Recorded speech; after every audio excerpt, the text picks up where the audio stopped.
Sir. हाँ जी, शुक्रिया। Sir मैंने लेक्चर सुना है। हम्म, मैंने फर्स्ट डे का सुना है। सॉरी, मेरा सेकंड डे मैंने थोड़ा मतलब रह गया है मेरा। कोई इशू नहीं नहीं। मेरा कंप्लीट हो पाया है, लेकिन फर्स्ट लेक्चर मैंने कंप्लीट सुना। उसके बाद जो सेकंड लेक्चर स्टार्ट होता है डे 2 वाला, उसमें ना आपने जो 12 भाव और 12 राशियां और उसका आपने फर्स्ट वीडियो में एक्सप्लेन किया है, तो वो फर्स्ट वीडियो कंप्लीट नहीं है सर। ओके, ठीक है, वो हमें मालूम है। ये भी मैं आपको बता 50 देता हूँ, वो जो मिनट का जो लेक्चर वीडियो आपको है। हाफ मिला हुआ है वो हमें मालूम है। वील गिव यू, हम आपको वो रिकॉर्डिंग दे देंगे। ओके, तो इसके अलावा अगर कोई कॉन्सेप्ट से रिलेटेड डाउट है then you can ask. Sir उसमें तो मैं फेल हो गई। मैंने सर डे 2 सुना ही नहीं है, क्योंकि आगे कॉन्सेप्ट तो उसी में शुरू हुआ है। पहले जो मैंने फर्स्ट सुना वो वीडियो तो में बस कोई आपने डाउट है? एक रफ आइडिया दिया था। हम्म, ना सर, फर्स्ट वीडियो में कोई डाउट है? वो क्लियर है। Thank you so much sir. Asma, Asma ji.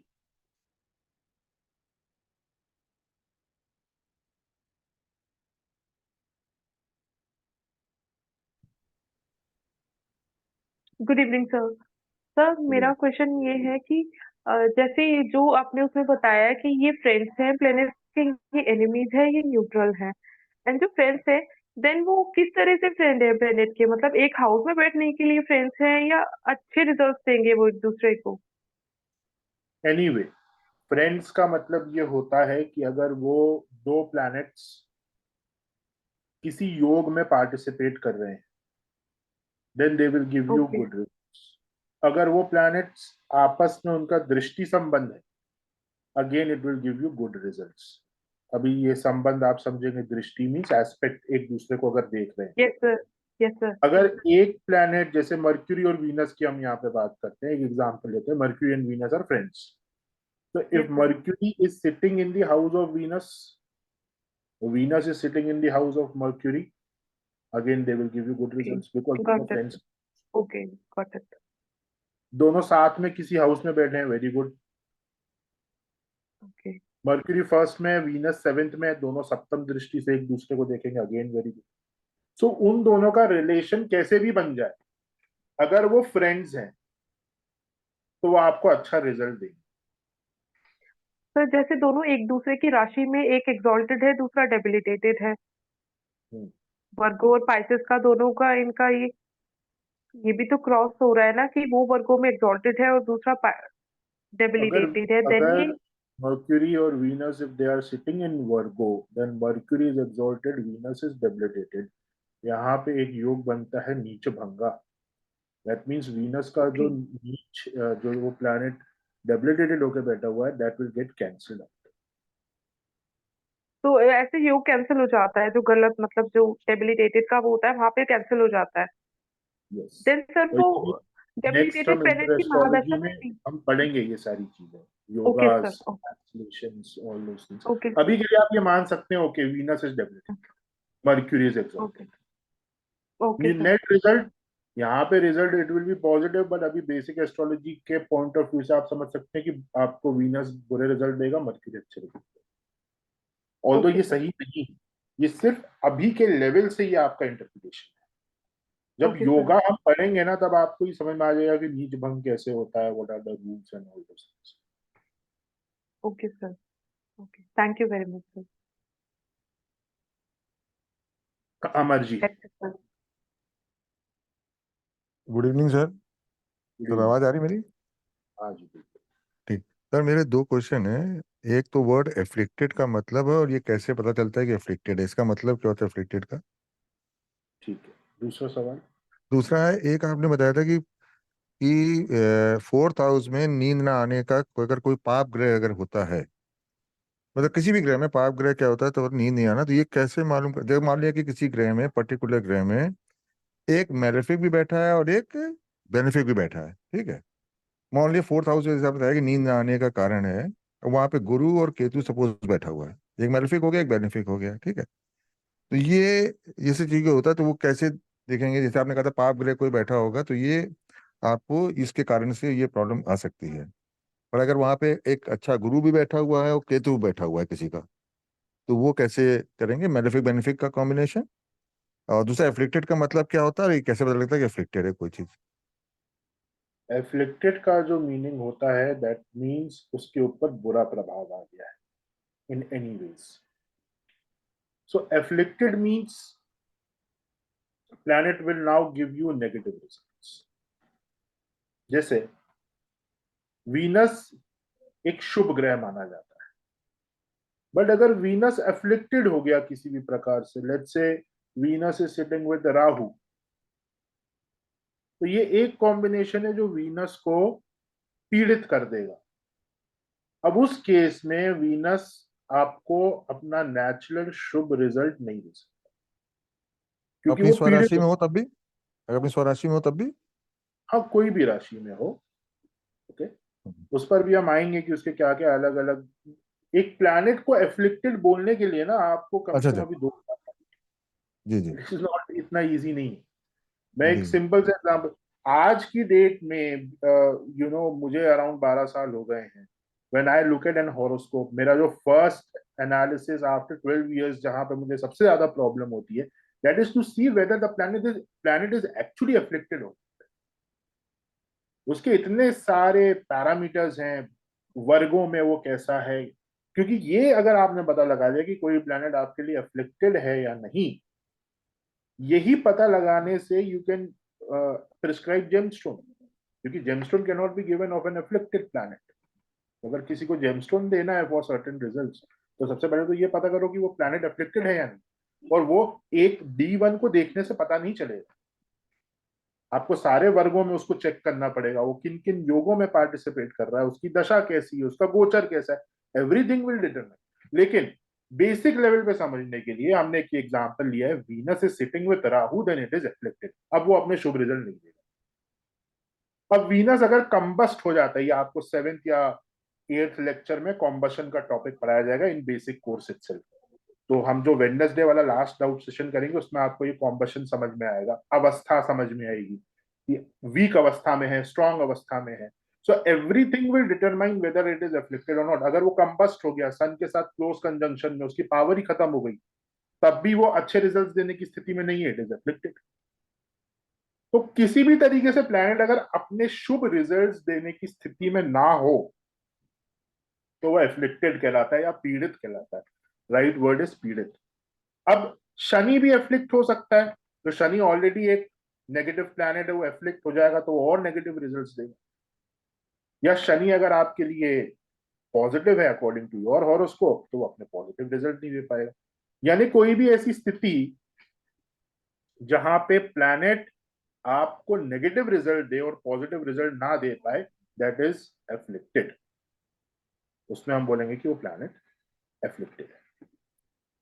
Okay, आपका दूसरा क्वेश्चन था related to 12th house, sorry 4th house, and अगर हाउ. यस, मेलेफिक और बेनिफिक दोनों अगर साथ साथ बैठे हों,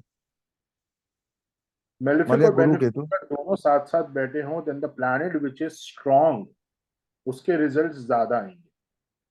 ऐसा नहीं है कि दूसरे के कम आए, दूसरे के नहीं आएंगे, दूसरे के कम आएंगे, बट प्रिडोमिनेंटली उस प्लैनेट के रिजल्ट ज्यादा आएंगे जो स्ट्रॉन्ग है. सर अब स्ट्रॉन्ग कैसे कैलकुलेट करते मान हैं? लीजिए 10वीं राशि. देखिए स्ट्रॉन्ग कैसे पता लगाना है, मैं फिर आपको बोल, एक एग्जांपल मैं भी दे रहा हूं, बट अगेन इट जी इज जी। A very big topic. Okay. जैसे एफ्लिक्टेड नॉन एफ्लिक्टेड का टॉपिक है, which will require lot of rules, lot of sutras. वैसे ही स्ट्रेंथ और वीकनेस का टॉपिक है. बट स्टिल समझने के लिए आप समझिए, शनि अगर 4th हाउस में बैठा हुआ है, खुद की राशि में बैठा हुआ है, लेट्स से कैप्रिकॉर्न में बैठा हुआ है, और उसके साथ एक शुभ प्लैनेट है विच इज मर्क्यूरी. तो शनि अगर कैप्रिकॉर्न में है, तो वो तो अपने घर में है, अपनी राशि में है, so it will B stronger. तो शनि का रिजल्ट ज्यादा आएगा वहां पे. थोड़ा बहुत समझ में आया आपको? हाँ, मतलब अगर दोनों अलग अलग उसमें हो तब कैसे हो, मतलब कोई, मतलब किसी की राशि ना, मतलब मैंने बताया ना, जैसे कि एक गुरु, आपने कल बताया था कि गुरु, आज हमने वीडियो देखा, आपने बताया था गुरु जो है किसी भी कुंडली में अगर अच्छा होता है तो that is called the good thing, ठीक है? मान लिया गुरु ठीक के साथ है, ही कोई आप मेरे गलत। सवाल का जवाब दीजिए. आप अपने घर में कंफर्टेबल हो गए या अपने शत्रु के घर में कंफर्टेबल हो गए? अपने घर में। तो अपने घर में आप स्ट्रांग हो। अगर दोनों का अपना घर ही ना हो। सर ऐसा कैसे हो सकता है? हर प्लेनेट की एक राशि है, ये है। तो ऐसा कैसे हो सकता है कि अपना घर ही ना हो किसी का? अब जैसे मैंने मान लिया कि गुरु और केतु का कन्या राशि से कोई मतलब नहीं। ठीक है, गुरु तो केतु का एक- कन्या राशि से कोई मतलब नहीं है, करेक्ट। जी, ना। लेकिन कन्या राशि का जो लॉर्ड है उसके साथ तो फ्रेंडशिप एनमिटी होगी ना। अच्छा। हाँ मतलब बुध, बुध का किसी। ओके। अच्छा। गुरु और बुध का रिलेशन देखिए भाई। हम्म। आपका अपना घर नहीं है वो, ठीक है, जी। लेकिन आपके दोस्त का घर हो सकता है। हम्म। जी आप अपने अपने दोस्त के घर में भी तो आप बहुत स्ट्रांग हो गए। जी जी। और जो दूसरा व्यक्ति हो सकता है जो आपका दोस्त है वो उसका शत्रु है, तो वो वहां पे हम्म। अनकंफर्टेबल हो जाएगा। हम्म। ओके। ठीक। ठीक सर, थैंक यू बहुत लेकिन ये इतना इजी नहीं है जितना मैंने अभी बताया। इसमें बहुत सारी चीजें। अच्छा। ओके, तो जी ठीक है, बट एक थोड़ा आपको समझ में आ जाएगा कि स्ट्रेंथ और वो हम कैसे देखते हैं फ्रॉम दिस जी जी एग्जाम्पल। जी जी। Okay, thank Piyush ji. अच्छा, हरे कृष्ण सर। हरे कृष्ण। सर, इसमें जैसे आपने अभी आप कह रहे थे कि हर प्लैनेट का एक हाउस होता है, विनस हाउस, मरकरी हाउस। तो वो कैसे पता चलेगा कौन सा हाउस में किसका है? राशि ये देखिए, कौन से हाउस में कौन सी राशि आ रही है। मैंने वो लगन चार्ट में क्या? कोर्स, अगर मान लीजिए सैजिटेरियस असेंडेंट है, ओके, तो सेवेंथ हाउस में कौन सी राशि आएगी? मेंटली कैलकुलेट कर सकते हैं आप। Sagittarius is 9 number. 9, 10, 11, 12, 1, 2, 3। 3 you. number will be 5, in seventh. 3 3 Okay. 3। Okay, तो ये 3 नंबर का राशि सेवेंथ हाउस में बैठा। हाँ, तो 3 नंबर की राशि किसकी राशि है? 3 नंबर की राशि है बुध। सर मिथुन। मिथुन। मिथुन का लॉर्ड कौन है? मिथुन का लॉर्ड है सर बुध। बुध। तो सैजिटेरियस असेंडेंट में सेवेंथ हाउस का लॉर्ड कौन बना? बुध। बुध। ऐसे पता लगाना है। Okay okay. और सर सेकंड चीज है जो एग्जॉल्टेड डेलिबरेटेड में जो था सर, वो उसका मतलब ऊंच एंड नीच हुआ जो आपका वीडियो में था। तो लेकिन सर उसका रीडिंग का अंडरस्टैंडिंग समझ में नहीं आया था कि कैसे रीड करेंगे, कौन सा ऊंच में क्या नीच एग्जॉल्टेड मींस वेरी बेनिफिशियल। एक होता है अच्छा, एक होता है बहुत अच्छा, और एक होता है बुरा और दूसरा होता है बहुत बुरा। में। ठीक है। एग्जॉल्टेड मींस बहुत अच्छा, हम्म, और डेबिलिटेटेड मींस, हम अगर इंग्लिश के वर्ड्स में कंफ्यूज हो जाएंगे ना, हम ज्योतिष नहीं सीख पाएंगे। जो ऋषियों ने वर्ड यूज करी है उसे उसे समझिए। नीच। हाँ। नीच किसे बोलते हैं? खराब। खराब को। और आप किसी को बोल रहे हो तुम बहुत नीच हो, बहुत ज्यादा तो क्या? बहुत तुच्छ, ज्यादा। बहुत ज्यादा तुच्छ नीचे। हम्म। तो बेसिकली नीच और उच्च का जो ज्योतिष में जो इसका मीनिंग है वो क्या होता है? आपका जन्म जिस समय पे हुआ उस समय अगर एक पर्टिकुलर प्लैनेट की कॉस्मिक रेज बहुत ज्यादा अर्थ पे आ रही थी, तो वो बन जाता है उच्च का प्लैनेट। जैसे कि जो चंद्रमा है वो टॉरस राशि में होगा अगर रोहिणी नक्षत्र में, तो वो सबसे ज्यादा रेज अपनी पृथ्वी पे देता है उस समय, फुल। इसलिए भगवान श्री कृष्ण का जन्म जो हुआ था वो कब हुआ था? जब चंद्रमा रोहिणी नक्षत्र में था, क्योंकि वो चंद्र अवतार थे भगवान विष्णु के। तो जब चंद्रमा की एनर्जी सबसे ज्यादा होगी तभी उनका अवतरण होगा। तो भगवान श्री कृष्ण की पूजा भी कब करी जाती है प्रॉपर वे में? जब चंद्रमा रोहिणी नक्षत्र में।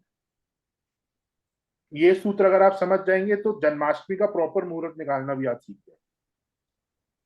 अब इसके कॉन्ट्ररी नीच, नीच मतलब जब आपका जन्म हुआ तब उस प्लेनेट की सबसे कम किरणें पृथ्वी पे आ रही थी, उसे बोल दिया गया है नीच। प्रिडिक्शंस में एक बेसिक मैंने आपको रूल बताया कि उच्च मतलब बहुत अच्छा, नीच मतलब बहुत बुरा, लेकिन प्रिडिक्शंस में एज इट इज लगता नहीं है ये। तब क्या होगा अगर आपका शत्रु उच्च का हो जाए? Let's say Shani is enemy for you in your horoscope और वो उच्च का हो गया, यानी कि शत्रु का बल बढ़ गया, तो उस केस में क्या करेंगे हम? बट एक कॉन्ट्ररी ओपिनियन यहाँ पे ये, एवरी प्लेनेट, जो भी प्लेनेट उच्च का होता है दैट इज लाइक एन अवतार of Vishnu. So it can be positive, malefic, both according to situation.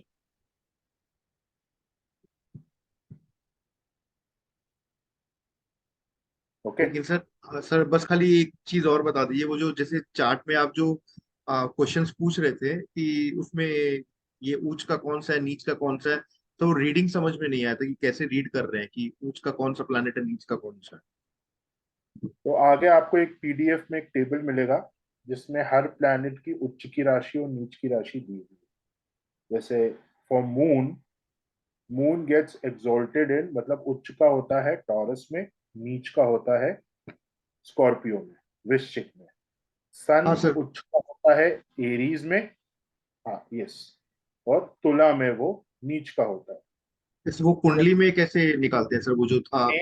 अगर मेष लगन की कुंडली बनी है और सूर्य फर्स्ट हाउस में बैठा हुआ है, then sun is in Aries.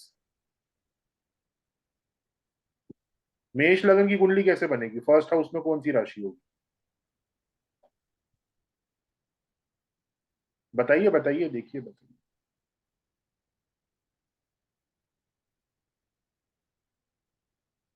मेष लग्न, मेष इज विच नंबर? 1। तो मेष लग्न की कुंडली में फर्स्ट हाउस में कौन सी राशि आएगी? मेष ही है।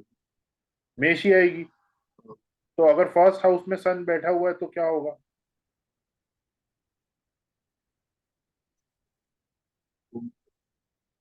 सन एक्सॉल्टेड कौन सी राशि में होता है? अच्छा वैसे सन एग्जॉल्टेड होता है एरीज में। तो अगर फर्स्ट हाउस में सन बैठा है देन सन इज एक्सॉल्टेड ना। Yes sir. समझ में आया? हाँ सर। हाँ sir. Now for Gemini ascendant, hmm. Gemini ascendant, sun exalted कौन से हाउस में होगा बताइए? जेमिनी एसेंडेंट माने फर्स्ट हाउस में जेमिनी है। फर्स्ट हाउस में Gemini, 3 number in first house. 3 number in first house, तो सन किस में होगा? सन कौन से हाउस में एक्सॉल्टेड होगा? अच्छा।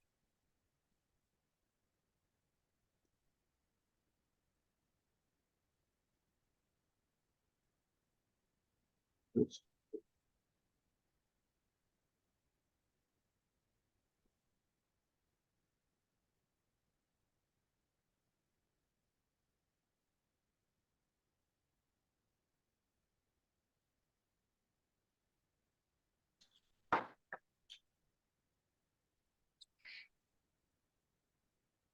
जेमिनाई का 11th हाउस में। 11th house, correct. समझ गया क्यों सर। 11th हाउस में? क्योंकि सर वो साइन जो है that will come in 11th house, 11th। ठीक। Sun will get exalted. Clear? Yes. जैसे रीडिंग करता, सेम यस। आप डेबिलिटेटेड का भी निकाल सकते हैं। जी जेमिनाई सर। में सन डेबिलिटेटेड कहाँ होगा अभी ये बताइए, कौन से हाउस? जेमिनी साइन में सन डेबिलेटेड किस में होगा? डेबिलिटेटेड कहाँ होगा? हाँ ठीक है।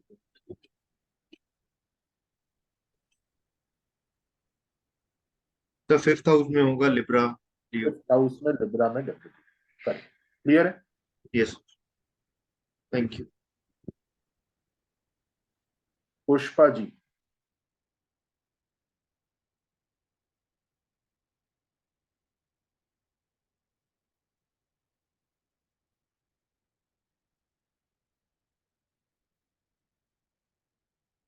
अनम्यूट करिए मैम, आप म्यूट। हेलो सर, आवाज आ रही है? बिल्कुल सर आवाज आ रही है? बिल्कुल। हाँ सर, मुझे ये जानना था कि आपने कहा था वो जो रेमेडीज करते हैं तो उनका जो कर्म रहता है वो अपने ऊपर आता है करके, जाकर कर्म का वो उसमें। तो अभी हमने रिसेंटली मैजिकल ऑयल वाला एक कोर्स किया हुआ था, जिसमें उन्होंने सारा बताया था कि किस प्रॉब्लम के लिए क्या ऑयल्स यूज कर सकते हैं करके। तो ऐसे इसमें हम किसी को पंजरी ज्योतिष हम नहीं जान रहे हैं, तो वैसे वो ऑयल्स के ऊपर में हम काम कर सकते हैं क्या? और एटलीस्ट हमारे फैमिली मेंबर्स के ऊपर में हम उसको अप्लाई कर सकते हैं क्या वो ऑयल्स, या उनका कर्म देखिए, बंधन हमारे ऊपर आ जाएगा आप क्या? किसी भी प्रॉब्लम में इंटरफेयर कर रहे हो, आप अगर इस छोटे छोटे से कॉन्सेप्ट को समझिए, आपको आपका जवाब मिल जाएगा। आप मान लीजिए आपको आग के बारे में नहीं पता, तो क्या हम्म। आप जब अपना हाथ आग में डालोगे तो आपका हाथ नहीं जलेगा? क्योंकि आपको तो नहीं पता था ना कि आग क्या होती बराबर। है। जलेगा नहीं जलेगा? जलेगा। बस जवाब मिल गया आपको। आपको नहीं पता, इससे कोई फर्क नहीं पड़ता। हम्म। अगर आप एनर्जीज के साथ प्ले कर रहे हो, it will effect you. Okay sir. Virendra ji.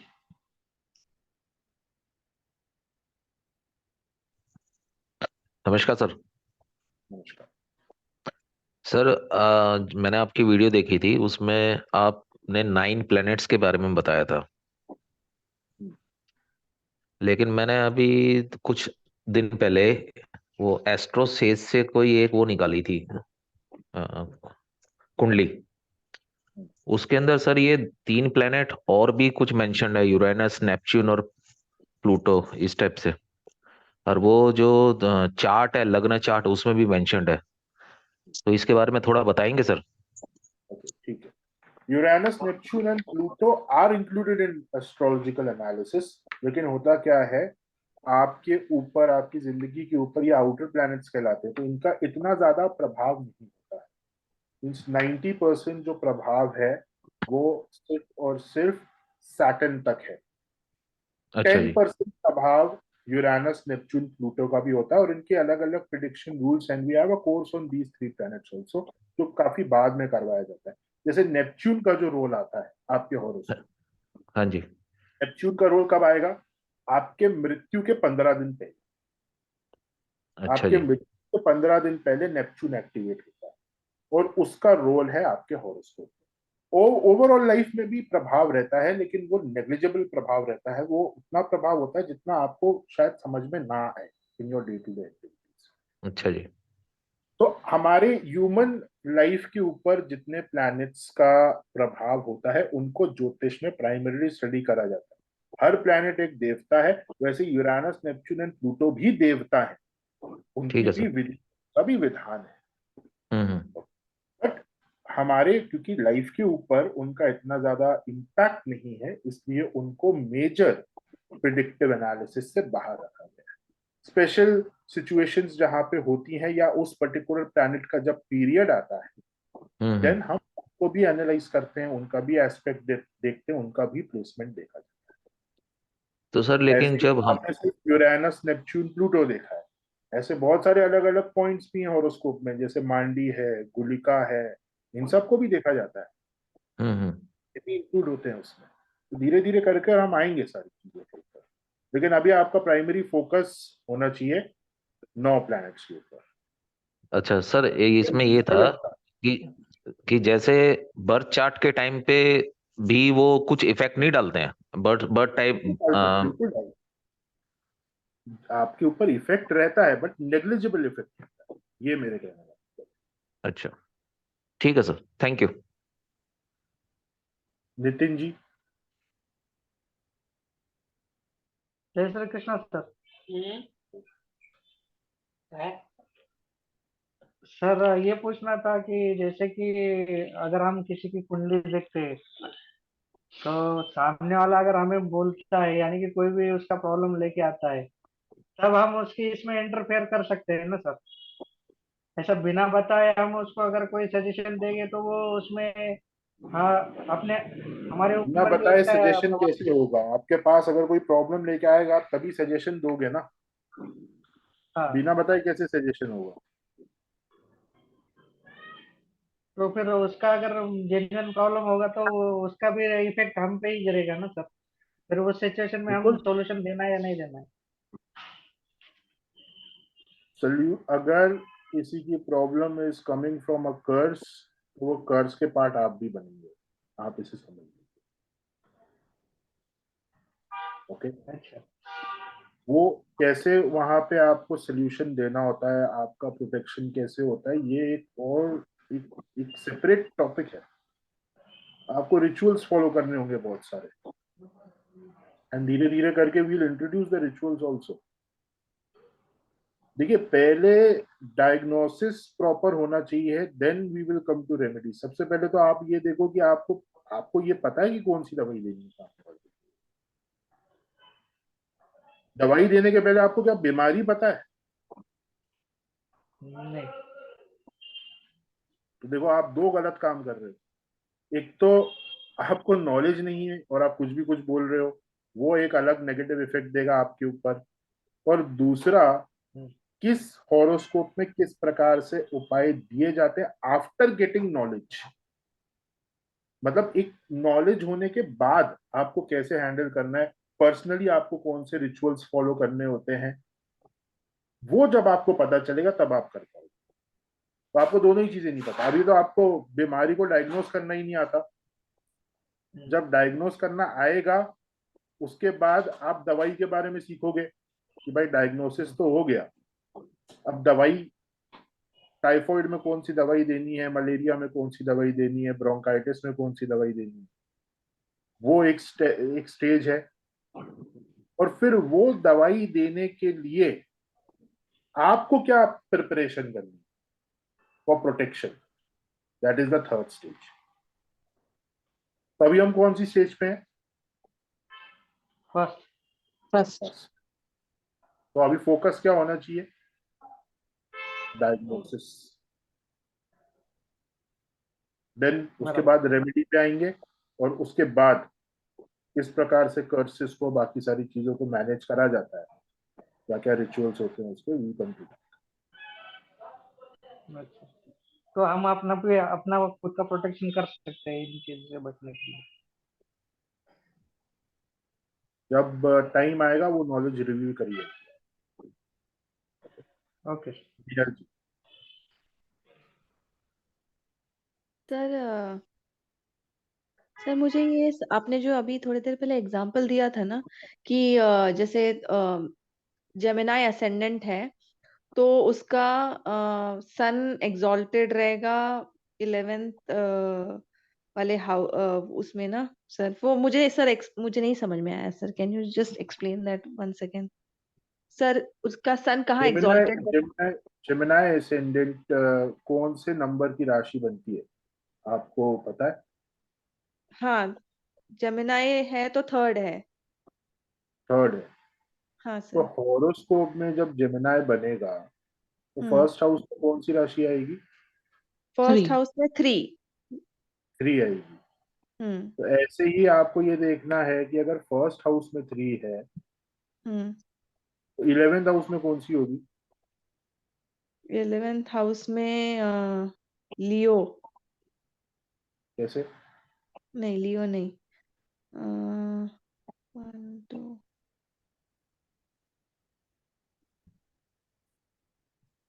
11th house में 3 4 5 6 7 8 9 10 11 12 1। 11th हाउस में 11th हाउस में कौन सी होगी?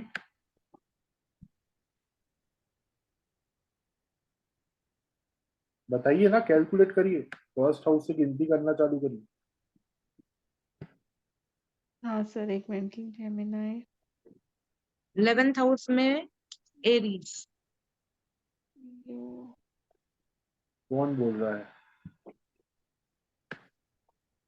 जिसका सर लिब्रा, क्या सर लिब्रा आएगी?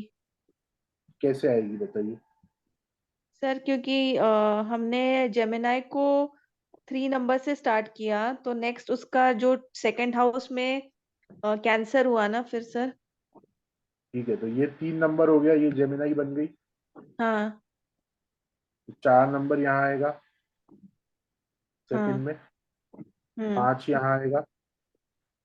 अच्छा, ओके ओके ओके ओके, हाँ मैं नॉर्मल काउंट कर रही थी, एंटी क्लॉकवाइज करना है इसको।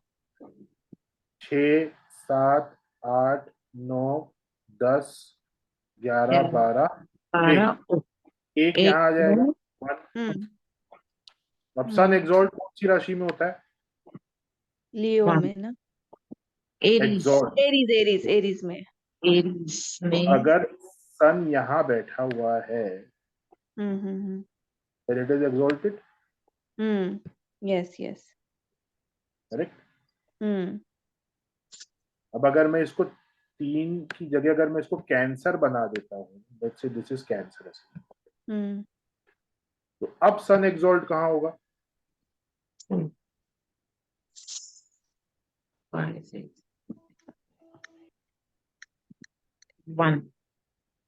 यानी 10 में, 10th हाउस में। 10 यहाँ पे एरीज आ जाएगा ना, तो sun is right exalt.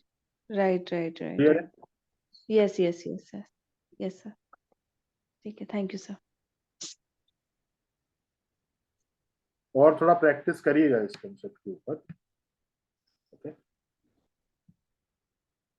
Okay,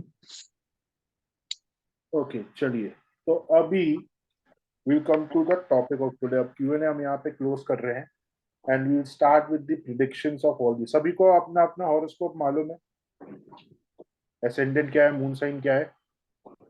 moon sign कैसे पता करेंगे? कौन बताएगा?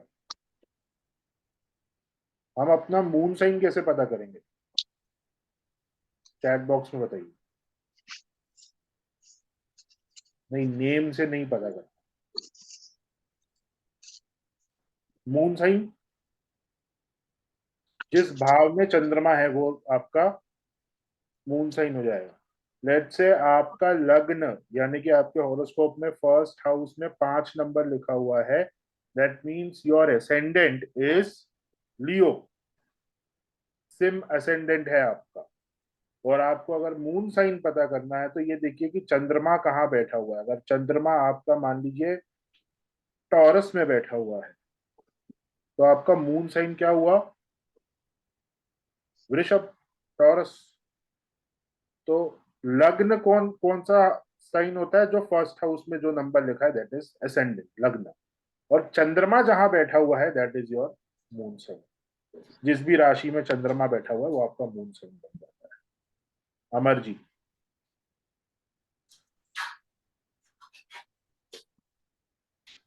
तो ये मैं देख रहा था कि जैसे सूर्य शनि, मंगल गुरु, बुध शुक्र, ये आपस में अगर जो उच्च में है वो नीच में है, और जो नीच में है वो उच्च में है, तो याद करने का तरीका ही ठीक। नहीं, उसमें कॉन्सेप्ट गलत हो जाएंगे थोड़े से आपके। अच्छा। वैसे याद मत करिए, अभी आप नॉर्मली याद करिए। वो रिलेशन वैसा क्यों बनता है उस पर हम आएंगे अपकमिंग क्लासेस में। नहीं नहीं, मैं ये कहना चाहता हूँ जैसे सूर्य लिखा है, सूर्य जैसे उच्च का होता है फर्स्ट हाउस एरीज में, ठीक है, वो तुला में नीच का होता है। लेकिन इसी का रिवर्स शनि को चले जाएं तो शनि एरीज में हो गया, मतलब मेष राशि में नीच का और तुला में उच्च का। याद कर सकते हैं, लेकिन अब इससे ना आप सूर्य और शनि का रिलेशन मत स्टैब्लिश कर नहीं, दीजिए। रिलेशन रिलेशन नहीं बात कर रहे हैं, ये तो मैं याद करने का तरीका है। याद आप कर लीजिए, बट इस पर इससे इससे ना किसी कंक्लूजन पे नहीं आना है हमको, सिर्फ याद करने के हिसाब से आप कर सकते क्योंकि मैंने याद करने का तरीका एक और देखा था कि जैसे अपने पास में 12 राशियां थी, और कुछ राशि के पास में दो दो राशियां, ग्रह के पास दो दो राशियां हैं, ठीक है। तो वो मेष राशि से स्टार्ट किया, 1 से लेकर के 12 तक गए, और लियो जैसे सन, जैसे है सन आपका 5th में हो गया, तो उसके बगल में मून को रख दिया, कर्क उसका है। उसके बगल में इधर बुध को दो दो घर दे दिए, 3rd एंड 6th। हैं। देखिए, लेकिन मैं आपको बताऊं, इतना सब याद करने की आपको जरूरत ही नहीं पड़ेगी, ये करते करते अपने आप हो जाता अच्छा, है ना। लेकिन फिर भी आप याद करना चाहते हैं इस तरीके से तो करिए, कोई इशू। ठीक, थैंक यू सर। चलिए, तो अब हम स्टार्ट करते हैं बहुत ही इंटरेस्टिंग टॉपिक के साथ। और इस टॉपिक की अंडरस्टैंडिंग से आप फर्स्ट डे से ही प्रिडिक्शंस कर पाएंगे, इसलिए ये टॉपिक आपको इंट्रोड्यूस करा जा रहा है। तो हम यहाँ पे क्या देख रहे हैं, हम ये देख रहे हैं कि किसी का अगर हमें सिर्फ एसेंडेंट पता हो और कुछ नहीं पता उसके बारे में, कौन से प्लैनेट एसेंडेंट में बैठे हैं, उसका क्या, कौन से प्लैनेट की दृष्टि है, हमें कुछ नहीं पता, हमें सिर्फ एसेंडेंट पता है सामने वाले, तो सिर्फ उतनी जानकारी से भी हम कितना कुछ बता सकते हैं किसी के बारे में, ये हम स्टडी करने जा रहे हैं, जो कि टोटली एक प्रिडिक्टिव पार्ट है। तो will start from Aries. Aries ascendant वाले नेटिव्स जो होते हैं, ओके, एरीज आपका मून साइन होगा तो भी 70 60 70% आप रिलेट कर पाएंगे, जो मैं आपको पॉइंट्स बता रहा हूं। और एरीज अगर लग्न है देन आपको ज्यादा से ज्यादा पॉइंट्स, आप इसमें ऑलमोस्ट 90% तक आप रिलेट कर पाएंगे। यस, प्लैनेट बैठे हों, एस्पेक्ट हों, उनसे रिजल्ट्स थोड़े से बदलते हैं, बट उसको कंसिडर करके भी आपको 90% यहाँ पे जो पॉइंट्स हैं वो आप रिलेट कर पाएंगे। ओके, सो एरीज असेंडेंट, अगर एरीज असेंडेंट है तो आप देखेंगे सबसे पहला पॉइंट है उस व्यक्ति की आंखें काफी राउंड होगी, राउंड आइज, और थोड़ा सा आंखों का जो कलर होगा वो हल्का सा कॉपर कलर का होगा। सेकंड पॉइंट इज वीक नीज, घुटनों की प्रॉब्लम होगी उस व्यक्ति को, या अगर अगर वो बच्चा है तो थोड़ा जब वो बड़ा होगा तब घुटने की प्रॉब्लम चालू होगी। एरीज असेंडेंट वाले जनरली घुटनों की कंप्लेंट भी बहुत करते हैं कि घुटने में दर्द है, या किसी भी फॉर्म में आप देखेंगे उनकी जो नीज होंगी वो वीक होगी। नेटिव बहुत ज्यादा प्राउड होगा, हीरोइक होगा, एक्टिव होगा, बहुत ज्यादा अग्रेसिव होगा, और उन्हें वॉकिंग बहुत पसंद होगी। एरीज असेंडेंट वाले को वॉकिंग बहुत पसंद होगी। एरीज असेंडेंट वाले हमेशा गरम खाना प्रेफर करेंगे, उन्हें खाना गरम चाहिए, ठंडा खाना उनसे बिल्कुल भी डाइजेस्ट नहीं हो पाता। खाने की स्पीड काफी ज्यादा होगी, बहुत क्विकली वो खाएंगे, प्रॉपरली चू नहीं करते हैं एरीज वाले, लेकिन इसके बाद भी उनका डाइजेशन ठीक रहता है।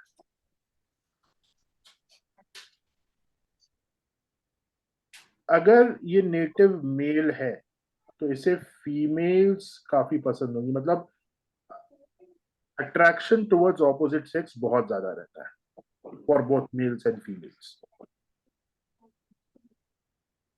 इनकी बॉडी में आपको बहुत ज्यादा प्रोमिनेंट मार्क्स दिखेंगे, कोई ना कोई मार्क होगा बॉडी में, स्पेशली किसी चोट का निशान आपको अवश्य ही दिखेगा। और इनके बॉडी का स्ट्रक्चर ऐसा होता है कि हाथों में या पैरों में आप इनकी नसों को देख सकते हैं, वेन्स जो होती हैं वो विजिबल होती हैं। एरीज एसेंडेंट वाले कभी कभार झूठ बोल सकते हैं, पानी से बहुत डर लगता है, रात को सपने में भी अगर पानी आ जाए या वाटर बॉडी आ जाए तो एकदम घबरा के उठ जाते हैं। नेक्स्ट पॉइंट जो है वो कंडीशनल पॉइंट है। अगर दो भाई हैं तो जनरली बड़े भाई का असेंडेंट एरीज होगा, हालांकि ये हमेशा ऐसा नहीं लगता ये सूत्र, लेकिन फिर भी बहुत बार ये देखा गया है कि अगर दो भाई हैं तो जो बड़ा भाई है उसका असेंडेंट एरीज होने की संभावना ज्यादा है। फाइनेंशियल स्टेटस जो होगा वो अप्स एंड डाउन्स वाला होगा,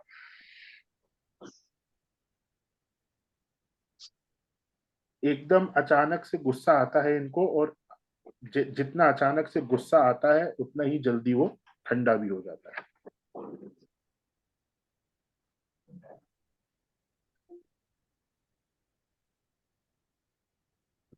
ओके, अब ये जो सूत्र मैंने आपको कुछ पॉइंट्स बताए, ये कब एप्लीकेबल होंगे, इसके एक दो रूल्स हैं। सबसे पहले, आपके असेंडेंट की degree it should be higher than 3 degrees, 3 degree से ज्यादा का असेंडेंट होना चाहिए, और 28 डिग्री से कम का असेंडेंट होना चाहिए। एक राशि 30 डिग्री की होती है, तो आपका जो हॉरोस्कोप है, जो फर्स्ट हाउस है, उसमें आपके असेंडेंट की एक डिग्री होगी। अगर किसी को डिग्री देखना नहीं आ रहा होगा, मैं नेक्स्ट क्लास में बता दूंगा। सो 3 डिग्री से ज्यादा होना चाहिए आपका असेंडेंट, और 28 डिग्री से कम होना चाहिए।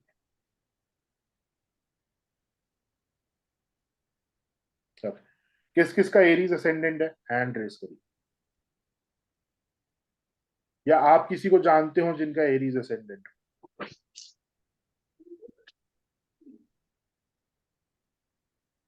विमी ji. Sir, my elder son is Aries. I've got 2 sons. 2 sons. Elder one is Elder one is Aries. हाँ, उसको अचानक गुस्सा आता है, ठंडा भी हो जाता है, and attracted towards females. Yes, he's got many friends who are females. और aggressive है.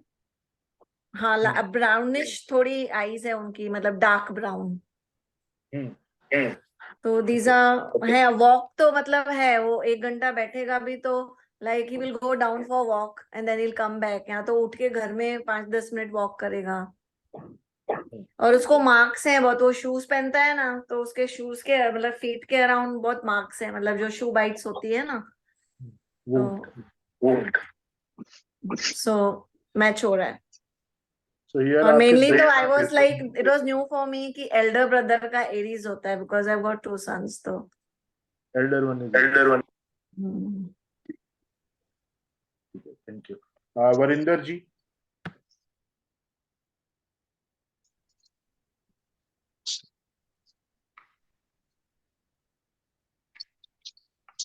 हाँ जी, नमस्कार जी। जी नमस्कार। आपका हाँ जी, एरीज है, आप इसको जानते हैं जिनका एरीज? मेरे बेटे का है जी। ओके। हाँ जी, 2-3 नहीं मिलते, बाकी सब मिलते हैं। जैसे वाक बोला आपने, वाक वो नहीं करता जी। खाना बहुत लेट खाता, स्लो नहीं खाता, स्लो खाता बहुत ज्यादा। स्लो खाते और हैं, झूठ, okay। हाँ, झूठ नहीं बोलते। पानी से नहीं डरता, वो तो तैराक है। और पानी लेवल का उसका कुछ सपना आया उनको रात में? रात में हाँ, सपना आता है पानी से रिलेटेड? नहीं, सपना नहीं आता जैसे कोई। और डिग्री उसकी 22 से है लगन की। 22। ओके। हाँ, बाकी सब ठीक है। से मिल रहे हैं? बड़ा भाई है, मैंने कहा अपने भाइयों में बड़ा है ये। सभी उसको आता है, बहुत जल्दी उतर भी जाता है। अच्छा, खाना खा ली? अच्छा। और बताइए। बस एग्रेसिव है, घुटनों में दर्द है, तो ठीक है, बाकी सब चीजें मिल रही है। 3-4 नहीं मिल रही, मैंने बता दिया। ओके, ठीक है। निशा, निशा जी।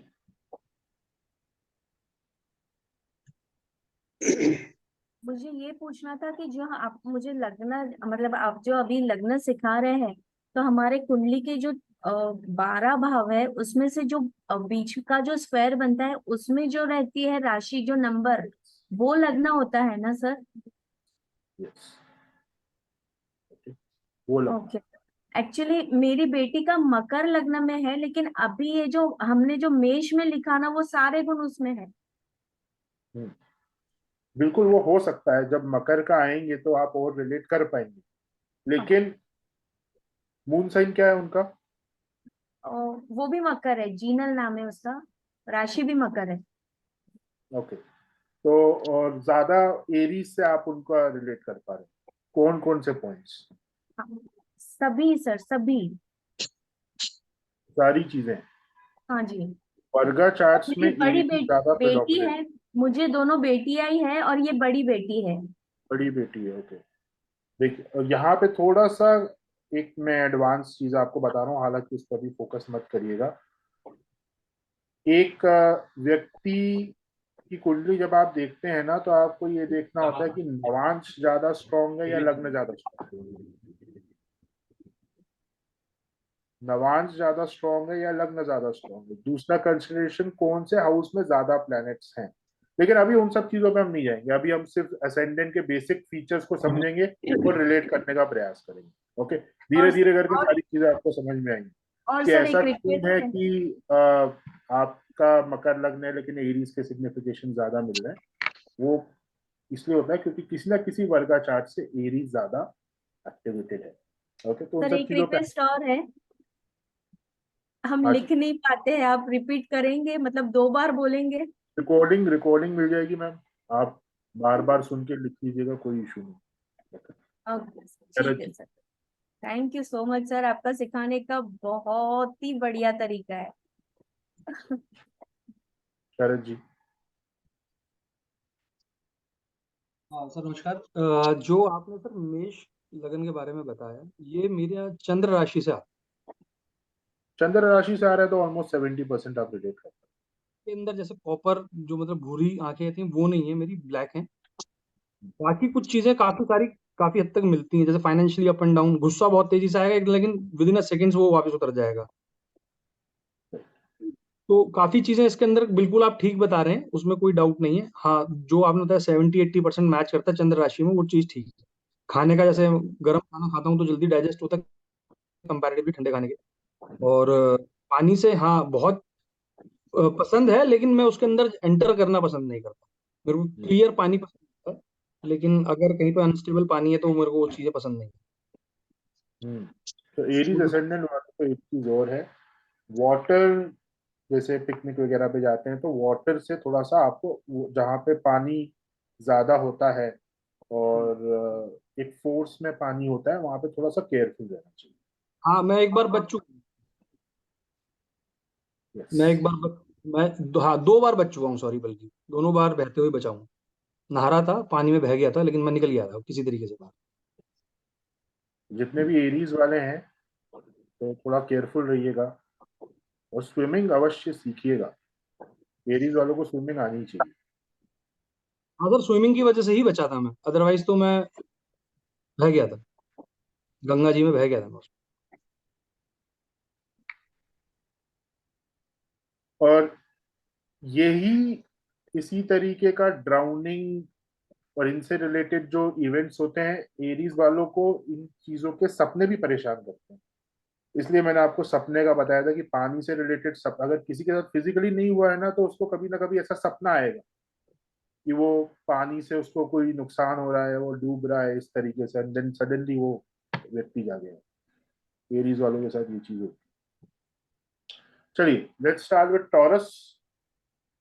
टॉरस लग्न या टॉरस राशि 2 नंबर की राशि होती है एंड लॉर्ड यहाँ पे बनते हैं वीनस, शुक्रदेव।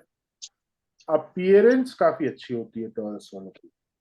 फिजिकल अपीयरेंस या अपने आप को प्रेजेंट करने का जो तरीका होता है, कपड़े पहनने का तरीका, ड्रेसअप होने का तरीका काफी अच्छा होता है।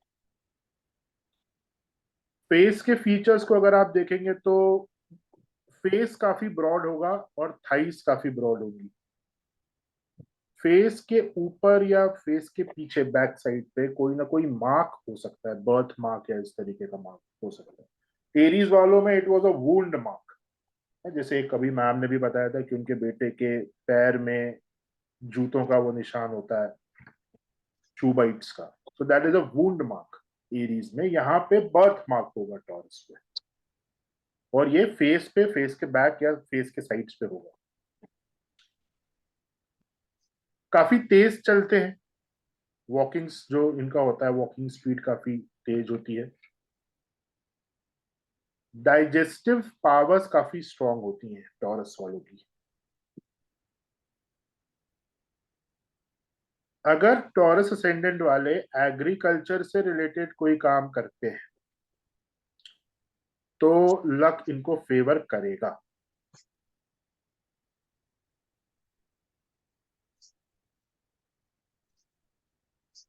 वेल्थ काफी अच्छी होती है, काफी प्रॉस्परस होते हैं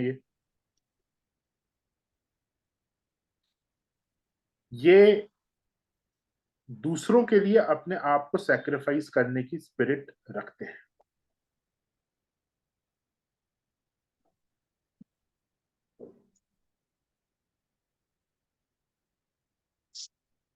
इनका कोई ना कोई रिलेशन इनको छोड़ के गया होगा, कोई ना कोई रिलेटिव भी हो सकता है या कोई पोटेंशियल लव इंटरेस्ट भी हो सकता है जिसने धोखा दिया हो और इनको अकेला छोड़ दिया हो। अगर अभी तक नहीं हुआ है तो आगे हो सकता है। जो टॉरस वाले हैं इस चीज का ध्यान रखिए।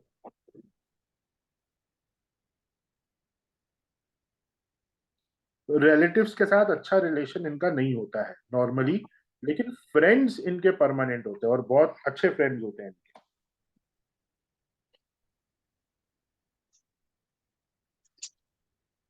इनकी लाइफ का जो मिडिल पार्ट होता है, मिड एज हम जिसे बोलते हैं, मिड एज से लेके एंड तक जो लाइफ का एंडिंग पार्ट होता है वो ज्यादा कंफर्टेबल होता है rather than the starting of life.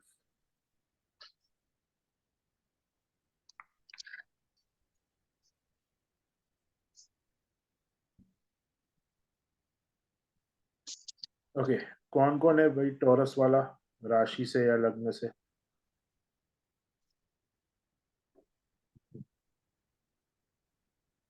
विमी ji कौन है? Sir my younger son. Okay, वो काफी सब मिलता है उससे, मतलब कि he is very friendly, helpful, sacrifice, मतलब कि रात को भी कोई उसको फोन करेगा तो जाएगा। Lots and lots of friends he's got and he is 25 but 4 साल से मतलब कि उसको मतलब है ब्रांडेड पहनना, अपीयरेंस, उसका फेस भी ऐसा मोटा सा है, इज टॉल 6 फीट। और पीछे भी उसको एक मार्क है ऐसे, मतलब एक दो ऐसे हैं, बर्थ मार्क तो शायद नहीं है पर I don't know, I don't remember that, पर मार्क है उसको पीछे। और यस, उसको लक लक तो अच्छा है उसका, and everything is like broad face and everything, he walks fast, yes। और फ्रेंड्स भी उसके बहुत हैं जो मतलब कि स्कूल से लेकर हैं काफी, और जहां भी जाता है फ्रेंड्स बनाता ही है वो। So it was match. Nisha ji? Yes, मेरे हस्बैंड हैं, वृषभ राशि, चंद्र राशि है उनकी। चंद्र राशि। सारे ही गुण मिलते हैं। हाँ, बस इतना है कि उनके फ्रेंड्स लिमिटेड है, इक्का दुक्का मतलब आप गिन सकते हैं, लेकिन परमानेंट है। जो है स्कूल से है वो अभी तक वही है। और बिल्कुल सही है कि रिलेटिव्स के साथ ओके ओके रिलेशन है, लेकिन हमेशा उनके लिए फ्रेंड्स खड़ा हुआ है। और आपने जो लिखवाया कि उनके कोई रिलेटिव छोड़ के गए हैं, तो हाँ, मेरी सबसे छोटी ननद जिनसे वो बहुत क्लोज थे, वो उन्हें मतलब छोड़ के गई है। और प्यार में भी उनको धोखा मिला है, शादी से पहले जो था उनका अफेयर, उसमें धोखा भी मिला है। सारे पॉइंट्स 100% है। टॉरस वालों को धोखा मिलता है। देखिए, आपको कौन सा लग्न मिला है, कौन सी चंद्र राशि मिली है ना, इसके पीछे एक कार्मिक रीजन है। ज्योतिष को जब हम गहराई से समझेंगे, वर्गा चार्ट को समझेंगे, तो आपको ये समझ में आएगा कि क्यों आपको वो लग्न मिला। इवन ये तो आपका जन्म लग्न है, हमारे पास एक कैलकुलेशन है जिससे हम आपका कंसेप्शन का लग्न बता सकते हैं। वो भी बहुत इंपॉर्टेंट है कि आपके मदर और फादर का जब यूनियन हुआ होगा, जब आप एक्चुअल कंसीव हुए होंगे, उस समय कौन सी राशि प्रिवेल कर रही थी, उस राशि का भी प्रभाव आपके ऊपर पड़ता है। क्योंकि वो राशि वास्तविकता में वो रीजन है कि आपका जन्म क्यों होना चाहिए, वो वहां से पता चलता है। ओके, तो हर चीज का रीजन है यहाँ पे। ऐसा नहीं कि रैंडमली किसी को एरीज मिल गया, किसी को जेमिनी मिल गया। इसके पीछे बहुत स्ट्रॉन्ग रीजन है। ओके, चलिए प्रकाश जी। नमस्कार सर। नमस्कार। सेम आपने जो बताया वही है, मगर फ्रेंड बहुत कम। आपका है और टॉरस? हाँ, मेरा खुद का। ओके। और 200% अगर मेहनत करेंगे तो 50% रिजल्ट मिलेगा, अभी तक का एक्सपीरियंस जो बना है। इनका चेहरा देखिए, सब मैंने इनको स्पॉटलाइट करा है क्योंकि इनका खुद का टॉरस लगना है। फेस आपको ब्रॉड दिख रहा है, इनका prominent feature is face, correct. ऐसे ही अभी जब जेमिनाई वालों का हम प्रोमिनेंट फीचर डिस्कस करेंगे, then the prominent feature is nose. लगना ही जेमिनी। हम्म, लग्न मिथुन जेमिनी ये टॉरस है ना, अभी आप टॉरस में मून राशि, हाँ मून राशि मून राशि। Taurus, yes. नहीं, नहीं। इनकी नोज देखिए, नोज भी काफी प्रोमिनेंट है, फेस एंड नोज बोथ। चेहरे में सबसे ज्यादा पहले जब आप इनका चेहरा देखेंगे तो पहली चीज जो आपको स्ट्राइक करेगी, that is broad face and pointed nose and curly hair, again a Gemini feature. लिख लीजिए, curly hair is a Gemini feature.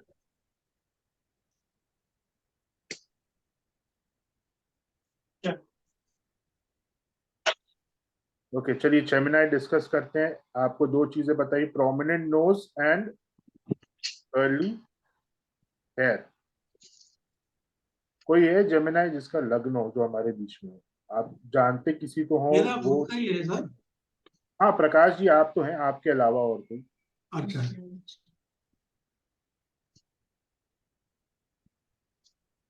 Okay चलिए लेते हैं नेक्स्ट।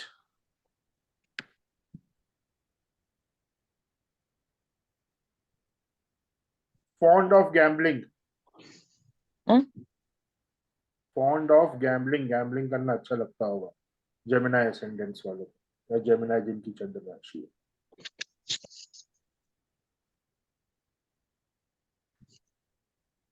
जेमिनाई वालों की एक क्वालिटी होती है, ये सामने वाले के इंटेंट को बहुत अच्छे से पकड़ लेते हैं। इवन उनसे अगर ये बात नहीं करेंगे तब भी उनके इंटेंट को समझ जाएंगे।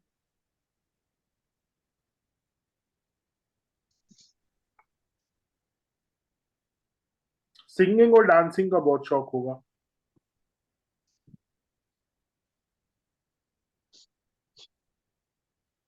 ये फ्लर्ट करने में बहुत माहिर होते हैं, क्वालिटी है इनकी।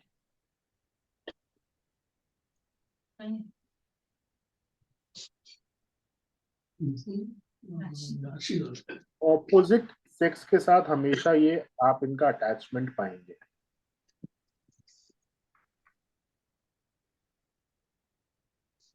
इनके फ्रेंड सर्कल में कोई ना कोई ऐसा व्यक्ति होगा जो सेक्सुअली वीक हो या इम्पोर्टेंट हो।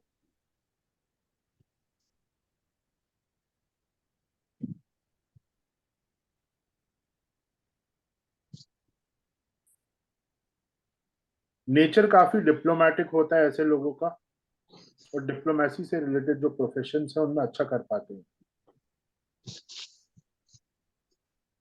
इनको इंडोर्स रहना ज्यादा पसंद है कंपेयर टू आउटडोर्स। ये प्रेफर करते हैं कि इंडोर रहे।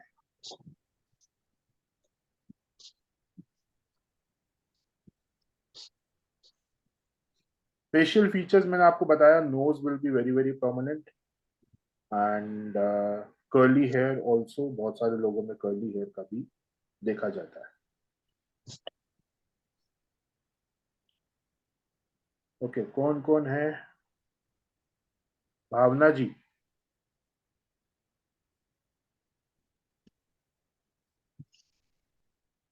जी हेलो सर।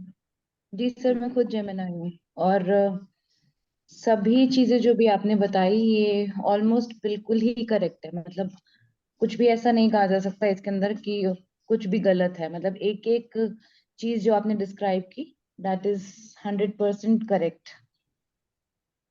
तो अभी इनको मैंने स्पॉटलाइट करा, आप देखिए इनके फेस में what is the prominent feature. सबसे ज्यादा नो। क्या दिख रहा है? नोज। ओके ठीक है। रेशमा जी। सर सर ऑलमोस्ट सब चीज़ें हैं, बट फ्रेंड सर्कल में आपने जैसे बोला सेक्सुअली कोई वीक होगा, वो मुझे कुछ आइडिया नहीं है इस चीज़ का। बाकी मेरे हेयर्स करली नहीं है, स्ट्रेट हेयर्स है मेरे। बाकी डांसिंग वगैरह ये सब चीज़ें। गैम्बलिंग का भी आई यूज टू डू बिफोर, मतलब 4 5 6 ईयर्स बिफोर, पर थोड़ा सा लॉस हुआ तो मैंने छोड़ दिया। बट इंटरेस्ट रहता है मुझे, इंटरेस्ट रहता कार्ड्स वगैरह प्ले करना, एवरीथिंग। यस। है। फ्रेंड सर्कल में अगर पता कि कोई ना कोई होगा, आप वो शायद उतना, क्योंकि ये जो बहुत पॉइंट है जेमिनाई वालों का, हाँ तो फ्रेंड सर्कल में कोई ना कोई सेक्सुअली वीक हो या इम्पोर्टेंट हो, इनकेपेबल हो, ये पॉइंट ये लगता ही है। ये जेमिनाई का फीचर है। तो अगर उतना कोई ओपन करके आपको बता पाए हम्म तो शायद आपको पता चले। कोशिश करिएगा, आपको कोई ना कोई मिलेगा जरूर। ठीक है सर जी। अमर जी। जी मेरा मिथुन लग्न है। ये बिल्कुल। अब कुछ बातें ठीक है, जैसे बाल कर्ली होना ठीक है, नोज कह सकते हैं प्रोमिनेंट है। गैम्बलिंग की तरफ इंटरेस्ट मतलब हो सकता है, ठीक है, गैम्बलिंग की तरफ इंटरेस्ट हो सकता है, लेकिन गैम्बलिंग में 2 4 5 साल से तो ऐसा सच कभी दिवाली वगैरह पे खेल लिया तो वो ठीक है। वो गलत है सामने वाले बेसिकली। का दीपावली पे कभी भी गैम्बलिंग नहीं करना। हम तो इट मतलब इज एक ये it is almost equivalent to a sin. Okay, नहीं मतलब द्यूत हमको लगता है पिछले क्रीड़ा 4 5 साल आपने तक नहीं सुना है खेला ना? हुआ। महाभारत जी में द्यूत क्रीड़ा में क्या हुआ हाँ, था? जी पढ़िएगा जी जी उसके बाद। जी दीपावली पे कभी हाँ, भी गैम्बलिंग नहीं करना। हम्म, गैम्बलिंग में जब आप ऐसे पैसे फेंकते हैं ना, हम्म, वो लक्ष्मी का अनादर होता है। हम्म। इस चीज का देखिए ध्यान रखिए। जैसे डिप्लोमेटिक ठीक है ना, सिंगिंग डांसिंग पसंद है, बट कर पाना पॉसिबल नहीं है, ठीक है। और सामने वाले का इंटेंट बहुत अरे अच्छी आप रीडिंग है। आप आप सिंगिंग डांसिंग करा करिए। सी, लग्न की एनर्जी से जितना आप कनेक्टेड रहेंगे उतनी आपकी लाइफ में प्रॉब्लम्स कम होंगी। आपको सिंगिंग डांसिंग पसंद होगी क्योंकि जेमिनाई हो, तो कर नहीं क्यों नहीं पसंद। रहे हो? करो। It will reduce problems in your life.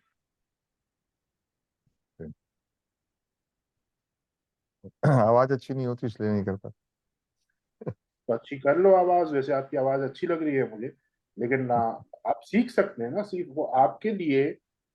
It is very good if you learn singing. Okay. क्या प्रॉब्लम है इसमें? अब जो सर आपने बताया कि फ्रेंड सर्कल में somebody इम्पोर्टेंट, देखिए अब इतना तो कोई भी आदमी मेरे को लगता है कि बताने में परहेज करता है, वैसे मालूम पड़ जाए तो अलग है, लेकिन अब ये ये एक था एस्पेक्ट जो कि नहीं समझ में आ रहा था, मतलब किसी को अब या कोई बताता नहीं है, hmm, that could be the reason. अब हाउ कम,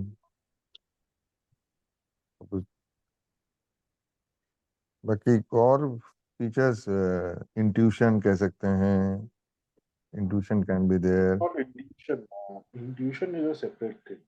जेमिनाई जी वालों के लिए आपके सामने अगर कोई व्यक्ति बैठा है ना, आप जी समझ जाओ कि उसकी क्या गहराई हाँ, है, वो वो कितना सच बोल रहा है, इंटेंट, कितना झूठ बोल रहा है। जी वो वो तो रीडिंग बहुत है। This is observation is very sharp. Gemini वाले और व्यक्तियों के मामले में एक हाँ, ऑब्जर्वेशन होता है जो आप कम्युनिकेशन सब्जेक्ट के स्किल्स। Which is different. लेकिन लोगों का व्यवहार समझना, ये इनका ऑब्जर्वेशन स्किल माइंड ब्लोइंग होता है जेमिनाई में। What about the communication skills? It depends upon the placement of Budh, not okay, on the ascendant. वो प्लैनेट की क्वालिटी है, एसेंडेंट की क्वालिटी नहीं। ओके, ठीक है। और ठीक, कौन है? अचला जी। अ, अ, नमस्ते सर। सर जो आपने बताई सारी qualities almost matching, but curly hairs नहीं है बट वेवी हेयर्स है। बट ये है कि मुझे ऐसा लगता है मैं किसी भी सामने वाले को ऑब्जर्व करती हूँ तो पूरी फाइल ही खुल जाती है मेरे सामने, ये ऐसा है ऐसा, बड़ी डेप्थ में बड़ी जल्दी पता चल जाता है मुझे। और इसी में जजमेंट में मैं पीछे भी जाती हूँ कई बार लोगों से कि बहुत जल्दी डिसीजन ले लेती हूँ कि नहीं, this is not like into my circle, ये नहीं है हो सकता, बिकॉज मुझे बहुत जल्दी रीडिंग हो जाती है लोगों की। ओके। और बाकी सर जो बाकी भी पॉइंट्स हैं, दीज आर लाइक बहुत एक्यूरेट है। और थैंक यू। चलिए, तो आज इतना ही रखते हैं। ओके, राजश्री जी। यस। सर नमस्कार। नमस्कार। अब बहुत अच्छा समझा रहे हैं सर, थोड़ा बहुत जानती हूँ लेकिन इतना अच्छा नहीं जानती हूँ। मेरी दो बेटियां हैं, उसमें से जो बड़ी बेटी है उसका लग्न जेमिनी है, और जो दूसरी बेटी है उसकी राशि जेमिनी है। तो जो राशि जिसकी जेमिनी है छोटी वाली, वो इतना अच्छा गाना गाती है, डांस का बहुत शौक है, उसके फ्रेंड सर्कल में भी बॉयज भी हैं गर्ल्स भी हैं, दोनों हैं, लेकिन फ्रेंडली बहुत है। और वो जैसे जैसे ये मैम अभी बता रही थी कि कोई भी उसको पढ़ लेती है, अच्छा मेरी डॉटर भी तुरंत पढ़ लेती है कि ये इस आदमी का नेचर ऐसा है, मम्मी इससे ज्यादा मत बोलो, या ऐसे ऐसे ऐसे ऐसे करो। और जो आपने बताया, जो ये लग्न जिसका, मेरी बड़ी बेटी का जो लग्न जो मिथुन है, जेमिनाई है, उसमें ये जैसा आपने कहा कि गैम्बलिंग, उसकी हिम्मत का जवाब देना कि वो उसने इंडिया में रहती थी, वो अपने हस्बैंड को लेके शी वेंट टू इंडोनेशिया, कोई बेस नहीं कुछ नहीं, बच्चे को ले गई वहां पे, उसने नया एक अपना आयुर्वेद सेंटर खोल लिया जो 27 नवंबर को खुलेगा अभी।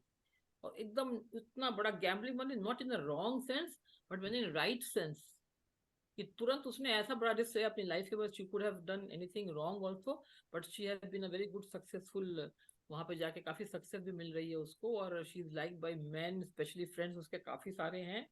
और हल्के हल्के बेबी बेबी जैसे बनाया मैम ने, हल्के हल्के बेबी हैं। और जो जो मतलब ये कहता था ना, अपोजिट सेक्स में जो कोई आप जैसे सेक्सुअल कोई वीक होता है, तो आई थिंक उसके हस्बैंड थोड़े से इस मामले में वीक हैं। What I feel is this, what ever I have gathered from her talking. Otherwise ये सारा कुछ आपका बहुत अच्छा है। सिंगिंग में दोनों बेटियां मेरी बहुत अच्छी हैं, डांसिंग में भी छोटी वाली ज्यादा अच्छी है, और पकड़ जो है छोटी वाली की बहुत ज्यादा, बिकॉज ऑफ राशि ऐसा है, ये मुझे समझ में नहीं आया। बिकॉज ऑफ राशि अगर जो मून है 9th हाउस में है। आपकी दो daughters हैं, and one is Gemini Lagna and other one is Gemini Rashi. लेकिन से एक लड़की और है, लेकिन उसका जेमिनी से कोई वो कलेक्शन नहीं है, तो उसके बारे में नहीं बताया है मैंने। उनका क्या लग्न है जो थर्ड डॉटर है? उनका याद नहीं है सर। आपका क्या लग्न है? मेरा तुला राशि है सर, तुला लगन है, तुला ही चंद्रमा भी चंद्र लग्न में बैठा हुआ है। मैं सक्सेसफुल तो होती नहीं हूँ किसी चीज में, हाथ सब में मारती हूँ, सक्सेसफुल नहीं हो पाती, क्योंकि चंद्रमा इतना मेरा वो है, और गुरु तो सप्तम में आपका है। तुला लग्न है, तुला राशि है। तुला राशि तुला लगन। इंटरेस्टिंग, काफी और वो इंटरेस्टिंग है आप। सप्तम में मेरे गुरु बैठा है, तो मेरे हस्बैंड जब से एंगेजमेंट हुई, मेरे हस्बैंड की 12-25, और बहुत अच्छा रहा, वो कहते भाग्य तुमसे आया है। और ये बात उनके लिए, ये मतलब सभी ये कहते हैं मेरे लिए, लेकिन मेरा अपना कोई रोल नहीं है उसमें, मेरा पूर्व जन्म का कुछ है सर। उसका हॉरोस्कोप काफी इंटरेस्टिंग है, स्पेशली जब आपके डॉटर्स, जो दो डॉटर्स हैं, दे आर बोथ जेमिनाई। तभी आपका चार्ट लेंगे, टेक, काफी इंटरेस्टिंग, इसमें बहुत सारी चीजें आने में। My pleasure sir, very much pleasure, thank you sir. चलिए, तो आज का हम टॉपिक इतना ही रखेंगे यहाँ पे। हम नेक्स्ट क्लास में we will continue from cancer ascendant, same pattern, पहले हम Q&A करेंगे and then we will continue from cancer ascendant. Now for एक रिचुअल हम चालू करेंगे, और ऑल्दो जो मॉर्निंग वाली क्लासेस होंगी, अब जब आपको हम ग्रुप में बताएंगे कि जब हम विष्णु सहस्त्रनाम कब चालू कर रहे हैं उस क्लासेस में, and then you can join that Vishnu Sahasranam. And मैं आप सभी को ये सजेस्ट करूंगा, फॉलो अग्निहोत्र। अग्निहोत्र हम सबको करना ही है। बहुत जल्दी हम अग्निहोत्र के ऊपर एक वेबिनार प्लान करने वाले हैं, जिसमें आपके सारे क्वेश्चन के आंसर मिलेंगे। लेकिन नेक्स्ट क्लास तक आप 2 वीडियोस देखिए ऑन अग्निहोत्र, एंड देन उसके बाद जो भी आपको पूछना होगा आप फ्राइडे वाली क्लास में पूछ सकते हैं। मैं आपको वीडियोस दिखा देता हूँ, सर के चैनल पे अपलोड करी है वो वीडियोस, एंड वीडियोस मैंने ही रिकॉर्ड करी हैं।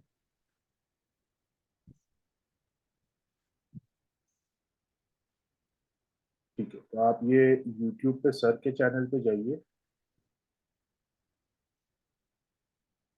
ओके, ये सर का चैनल है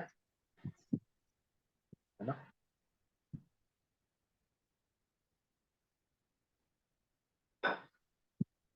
यहाँ पे आपको 2 वीडियोस देखनी है।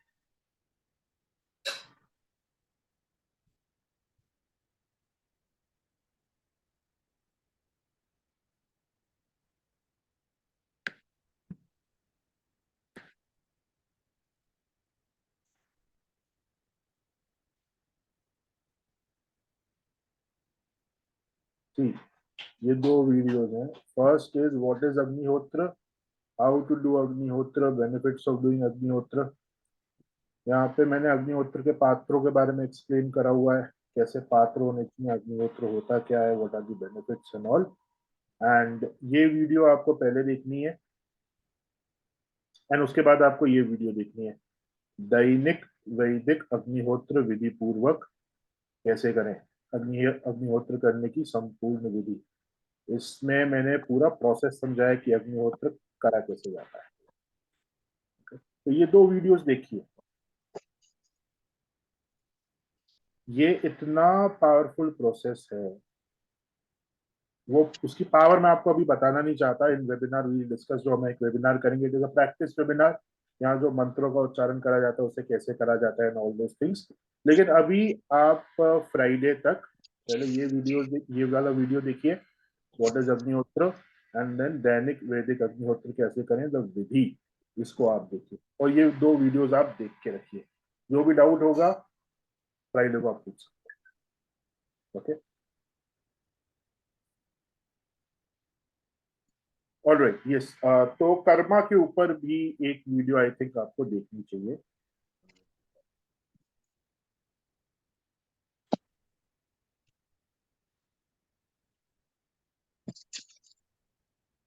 तो मेरे चैनल के ऊपर मैंने एक वीडियो अपलोड करा है, that video is related to Bhrigu Nandi Nadi, but थोड़ा सा आपको कर्म थ्योरी के बारे में पता होना चाहिए। तो आप एक वीडियो और देखिएगा। जैसे ये मेरा चैनल है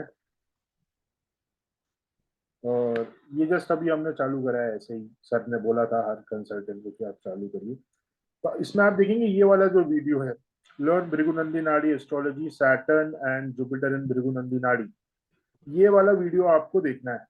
अच्छा, अब इस वीडियो को देख के कंफ्यूज नहीं होना है। इस वीडियो को देखकर इसमें जो मैंने कॉन्सेप्ट बताया उसमें कंफ्यूज नहीं होना है। सिर्फ कर्मा का जो पार्ट मैंने बताया, इस वीडियो में मैंने कर्मा का पार्ट बताया, उस कर्मा वाले पार्ट को समझने का प्रयास करिए। इस वीडियो को आप देखिएगा और इसमें जो कर्म थ्योरी मैंने बताई है उसको समझने का प्रयास करिएगा। बाकी यहाँ पे भृगुनंदी का कंसेप्ट डिस्कस करा गया है, तो उस कंसेप्ट को समझने की आपको जरूरत नहीं है। ओके, सिर्फ कर्मा वाले पार्ट को आपको यहाँ पे समझना है। राइट, किसी का कोई क्वेश्चन, डाउट, चैट बॉक्स में आप लिख सकते हैं general, and then we close the session.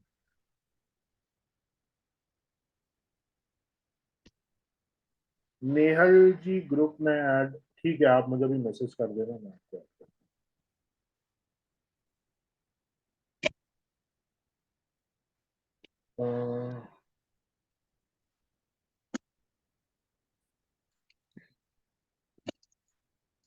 मेरे चैनल का लिंक मेरे,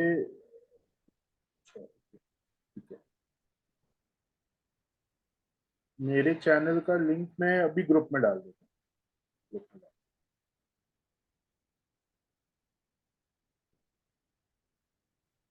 शरद जी, तो आपको आवाज आ रही है मेरी? हाँ जी। सर, ये जो आप कर्मा वाला पार्ट बता रहे हैं, ये बीएनपी के अंदर है, ये जो आपके वाला वीडियो है, जो चैनल है, हाँ, ये नहीं, एक बार उसका लिंक प्लीज शेयर कर सकते हैं क्या? मैं ग्रुप में 2-3 लोगों का मैसेज आया, सर आपके चैनल का लिंक दे दीजिए, मैं ग्रुप में अभी डाल दूँ।